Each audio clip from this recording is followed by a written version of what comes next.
Hello people. This is going to be an interesting salami. It's my take on a saucisson called Comté, but instead of using just the Comté cheese, I'm using Emmental and Edam as well.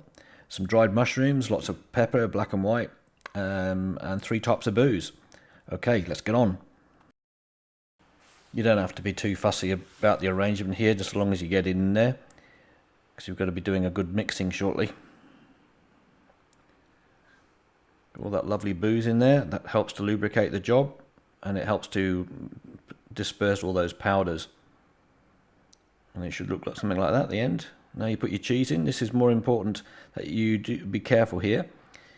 The cheese can break up, and we want to keep those lumps intact. So once the mixing's done, you need to leave this 24 hours somewhere cold now, so all those flavors can consolidate and do their thing. In that bowl, there's some nice warm water and a little bit of vinegar, just keep things nice and hygienic.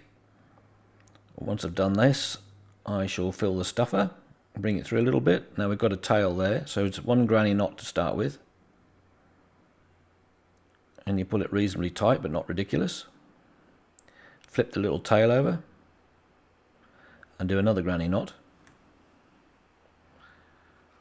Being careful not to mangle up your tail. And that's it. And if you've done your job right, there you go, matching tails. That's a good sausage omen, that is, actually, on the first one. And this completes your loop. Okay, stuff away. Do the same thing at the other end. These sausages need to be made into a loop. If you hung it from one end only, it would break. So over the rack like that, they can hold their own weight quite nicely. We need a warm environment now, so it's 19 degrees and above, degrees C, so the lactobacillus bacteria can get to work, start the fermentation off. The very important stage this, before we take it out into the workshop to do the long cure. Right, it's a month later, so I'm slicing the middle of the cheese lump, so we can see a cross section. I've already tasted this, I didn't want to start munching down the microphone. So those 3 cheeses that I put in, they have certainly improved from their original status. They taste beautifully deep and far better than the original product. The extra curing has done magic to them. You certainly don't need to peel the skin off, it's delicious. And the pepperiness is fantastic, it's not too much fire, there's lots of heat but without the fire, which is a bonus, and it's very mushroomy. The mushrooms are amazing in it. And the smell, yeah, like a forest floor full of mushrooms. I wanted to talk a bit about the mould. It's called Penicillium nalgiavense, and it's completely edible and very, very desirable. It comes in lots of different colours, from yellow, whites, bright greens and blues. It's all the same mould.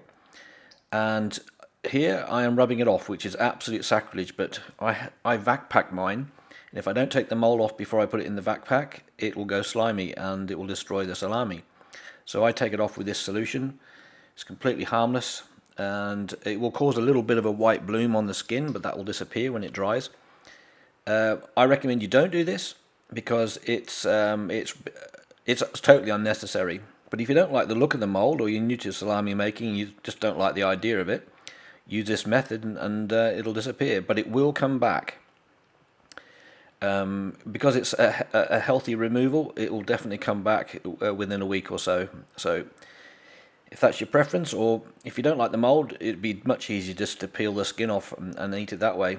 But the whole pleasure of eating this type of salami is the skin, you don't even know it's there, and the mould, it's like a sensory explosion between your nose and your mouth, because the mould smells absolutely delicious, and then you got this taste, and the combination of the two, it's off the scale.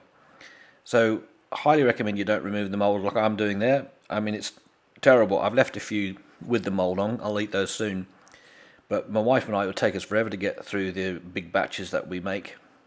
So I've got to vac pack it and put it in the fridge, which is great because 6 months from now I'll open a pack and it will be as good as the day I put it in there. It won't have aged or lost any more moisture, so they don't dry out. Because these things, if you leave them hanging too long, they end up like old dead mummy's fingers. You know, they're just brittle and snap, and it's rubbish. So here's another way.